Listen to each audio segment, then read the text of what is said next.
Hello everyone, this is 813 tarot और आज जो मैं रीडिंग करने जा रही हूँ उसका टॉपिक ये है कि आपको ये शख्स आपकी ज़िंदगी में क्यों आए।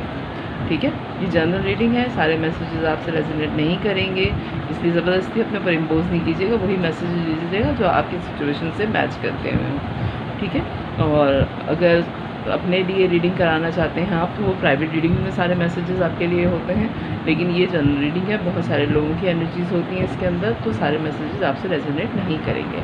अगर मेरी वीडियो पसंद आए तो मेरे चैनल को लाइक कीजिएगा, सब्सक्राइब कीजिएगा, फैमिली और फ्रेंड्स में शेयर कीजिएगा।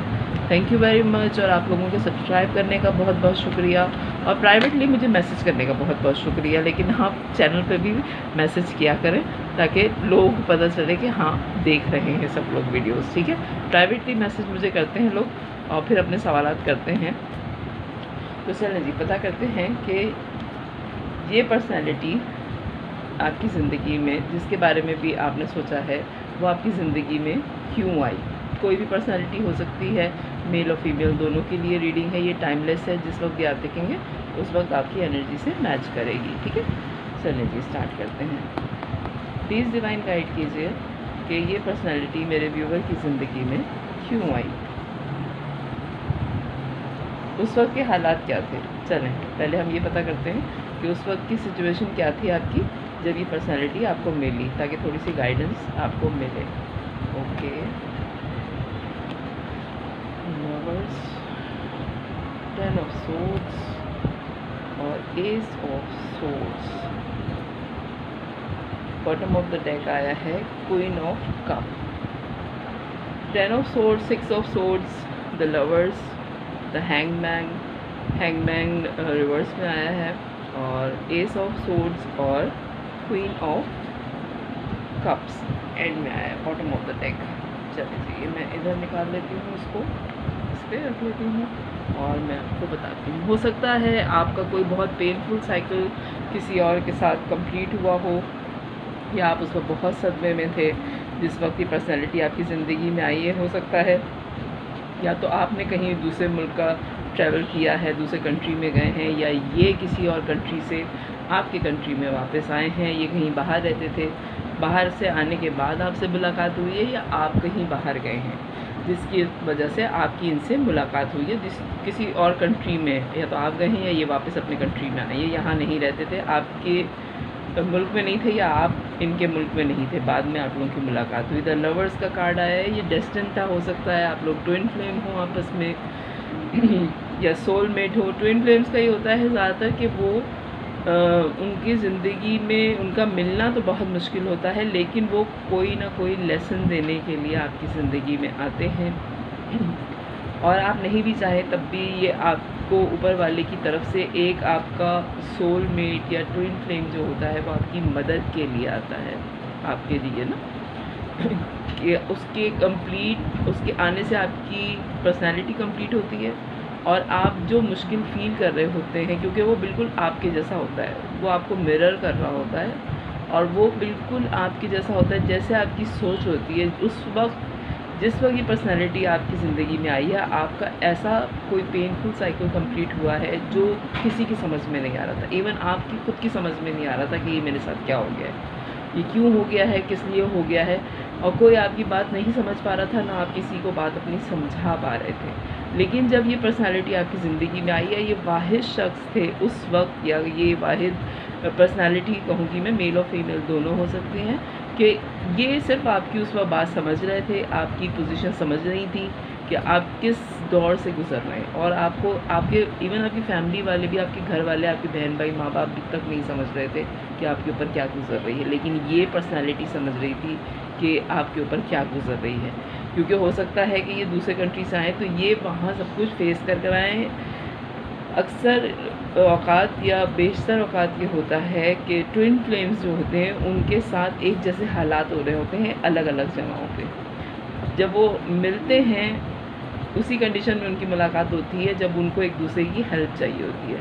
तो हो सकता है वो इस पोजीशन से गुज़र चुके हों, जिस हालात से आप गुज़र रहे थे उन हालात से वो गुज़र चुके थे, तो उनको उसको डील करना आता था, इसलिए आप लोगों की मुलाकात हुई। आपकी ज़िंदगी आप बहुत स्पीड में गुजार रहे थे, यानी कि हैंगमैन का कार्ड अगर अपराइट आए, रिवर्स में ना आए, तो इसका मतलब ये होता है कि ज़िंदगी ठहर गई है और आप लटक रहे हैं किसी सिचुएशन में। लेकिन ये रिवर्स में आया है, तो इसका मतलब ये कि आप अपनी ज़िंदगी को बहुत स्पीड से गुजारने के कायल हैं, आप किसी जगह ठहरने के कायल नहीं। हो गया जो हो गया, आगे बढ़ो, इस तरह की ज़िंदगी है आपकी। लेकिन ये जो आपको पेन मिला या ये जो आपको सदमा मिला, उसमें आपकी ज़िंदगी थोड़ी देर के लिए ठहर गई थी, लेकिन आप उससे भी भाग रहे थे, आप उससे कोई लेसन नहीं ले रहे थे। जो सबक आपको ये परेशानी दे रही थी, आपने उस परेशानी से भी वो सबक नहीं लिया। हो सकता है कि आप बहुत ही क्या कहते हैं उसको, अनस्टेबल आपकी पर्सनालिटी हो ना, कि आपने बस हो गया जो हो गया, आपने उससे कोई सबक नहीं सीखना है। जिस टाइप की बाज़ लोगों की पर्सनालिटी होती है, सॉरी टू से, लेकिन बाज़ लोग होते हैं कि वो किसी चीज़ अगर आप सबक नहीं सीखेंगे तो वो चीज़ आपके पास दोबारा आएगी, ठीक है।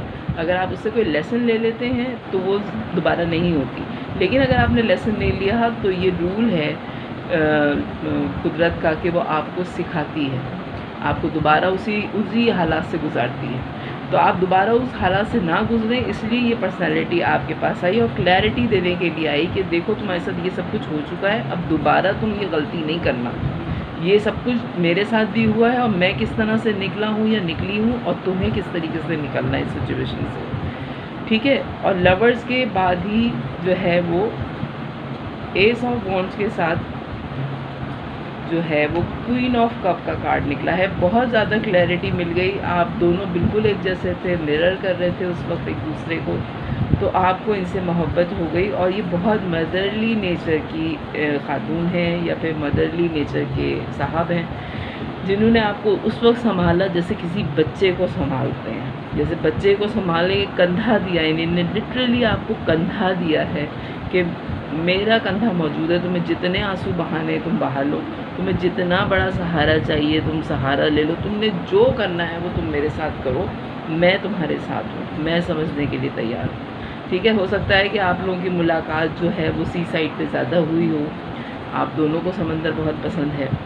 और आप दोनों की ज़्यादातर मुलाकातें मुझे लग रहा है कि सी साइड पे ही ज़्यादा हुई हैं, या आप किसी ऐसी जगह पे रहते हैं जहाँ पे समंदर है, ठीक है, या आप या आपके जो पार्टनर हैं वो किसी ऐसी जगह पे रहते थे जहाँ पे समंदर है, या ज़्यादातर आप लोगों की मुलाकातें जो हैं वो समंदर पे ही हुई हैं, ठीक है, सी साइड पे ज़्यादा हुई हैं। ओके जी, प्लीज़ डिवाइन गाइड करें कि ये पर्सनैलिटी मेरे व्यूअर की ज़िंदगी में क्यों आई, किस लिए आई। Hierophant, the emperor, 4 of wands का कार्ड रिवर्स में आया है। Okay, page of cup, knight of cup और बॉटम ऑफ द डेक आया है टेम्परेंस। चलें जी, ओके। जब ये आपसे मिले हैं, हो सकता है आपकी शादी की बात चल रही हो या इनकी शादी की बात तय हो चुकी थी, ठीक है। जो आपका साइकिल कंप्लीट हुआ उसके बाद आपने ये तय कर लिया था या इन्होंने तय कर लिया था कि अब हमें शादी करनी है। हो सकता है आपकी कास्ट डिफरेंट हो सकता है कि ये मैरिड हो या आप मैरिड हो, या आपकी शादी होने वाली हो, या आप किसी ऐसे मज़हब को फॉलो करते हैं जिसमें शादी को बड़ा इम्पोर्टेंस माना जाता है। फाइनेंशियली बड़े स्ट्रॉन्ग पर्सनालिटी हैं, बहुत अच्छी जॉब पर हो सकते हैं, बहुत अच्छी पोजीशन पे हैं ये, लेकिन ये बहुत एक तरह से कहा जाए कि ज़िद्दी भी बहुत हैं कि जिस चीज़ के पीछे पड़ गए सो पड़ गए, और अगर एक दफ़ा मना कर दिया तो ये हाँ नहीं करते, ठीक है, यहाँ नहीं करती। इस टाइप की इनकी पर्सनैलिटी है। फादर फिगर हैं अपनी फैमिली में और अपनी कम्युनिटी में, सोसाइटी में इनकी बड़ी इज़्ज़त है, इसलिए इनको अपनी इज़्ज़त भी संभाल के रखनी है। और ये आपसे मिलते ही इन्होंने ये बहुत क्लियर कट आपसे कह दिया था कि मुझे शादी नहीं करनी है, मुझे अब शादी पे बिल्कुल भी बिलीव नहीं है और तुमसे शादी नहीं करनी है। यानी कि आप दोनों जब मिले हैं तो आप दोनों ने ये मिलते ही एक दूसरे को कह दिया था कि हमने एक दूसरे से शादी नहीं करनी है, हम जो है बिल्कुल भी शादी में इंटरेस्टेड लोग नहीं हैं, ठीक है। ये बात आपने डे 1 से इनको ही बता दी थी, इन्होंने आपको बता दी थी, लेकिन फिर भी आप लोगों में बहुत अच्छी दोस्ती है, बहुत अच्छी अंडरस्टैंडिंग है। बार बार आप लोगों को ये फ़ील हुआ कि हमारे रिलेशन में मोहब्बत बहुत तेज़ी से इन हो रही है, बहुत तेज़ी से मोहब्बत डेवलप हो रही है, लेकिन आप दोनों का कल्चर डिफरेंट है, या फिर आप दोनों में से कोई एक मैरिड था जिस वक्त आप दोनों की मुलाकात हुई है, और आप लोगों को एक दूसरे के हालात डे 1 से पता थे। यानी कि ऐसा होता है ना कि आपके सामने वाले की भी गर्लफ्रेंड है, आपका भी बॉयफ्रेंड है, या आपकी भी गर्लफ्रेंड है और उनका भी बॉयफ्रेंड है। आप 4 लोग एक दूसरे को इतना जानते हैं कि आप चारों की जो आपस की बातें हैं वो तक आप जानते हैं। तो फिर वो 4 लोग जब उन 2 कपल्स में से जब 2 लोग आपस में बात करते हैं तो वो मोहब्बत हो तो सकती है उनमें, लेकिन शादी की सोच नहीं आ सकती, क्योंकि उन दोनों को पता है कि ये दोनों तो किसी और के साथ थे, ये तो अपने पार्टनर्स के साथ थे, उनकी बातें हमें पता हैं। तो इसलिए आप लोगों में शादी नहीं डिस्कस हुई है। आप लोगों को आई होप मेरी बात समझ में आ गई होगी। बहुत बैलेंस लगता था आप लोगों को ये रिश्ता, उस वक्त बेतहाशा बैलेंस लगता था। आप लोगों को फ़ील हो गया था कि मोहब्बत हो रही है, क्योंकि आप दोनों को जो आपके पार्टनर्स थे उनसे आपकी अलहदगी हो गई थी, लेकिन आप दोनों बहुत अच्छे दोस्त बन गए और आपके पार्टनर्स आपकी ज़िंदगी से चले गए। ठीक है, हो सकता है कि ये वाली सिचुएशन हुई हो आप लोगों के दरमियान। बहुत क्लियर आ रहा है, क्योंकि मोहब्बत बहुत तेज़ी से डेवलप हो रही थी, ऑफ़र भी कर दी उन्होंने आपको, और बहुत स्पीड से वो आपकी ज़िंदगी में घुसे जा रहे थे या आए जा रहे थे आपकी ज़िंदगी में, या आई जा रही थी, और आपने उसको बैलेंस करने की बेतहाशा कोशिश की है और आपने बैलेंस कर लिया। प्लीज़ डिवाइन गाइड करें मुझे कि ये पर्सनैलिटी मेरे व्यूवर की ज़िंदगी में जो आई उसकी फीलिंग्स क्या थी। मैं फीलिंग्स लूँगी, सिर्फ 3 कार्ड लूँगी मैं उनकी फीलिंग्स के, कि क्या थी उनकी फीलिंग्स आपके लिए। Page of cup, ace of wands, king of souls. ठीक है, अच्छा जी, उन्होंने आते ही जो है वो आपको दोस्ती की ऑफ़र की, बहुत पैशनेट थे आपके लिए, आपको बहुत ज़्यादा जज्बाती मानते थे। उनको इस बात पे सबसे ज़्यादा हैरत होती थी कि इतने अच्छे आदतों के आदमी को कोई छोड़ भी सकता है, कैसे छोड़ दिया आपके पार्टनर ने आपको। ये बात उनको बहुत तकलीफ़ देती थी, और उनको ये बात भी डे 1 से पता थी कि अगर आपने छोड़ा है तो आपने वाकई छोड़ा है।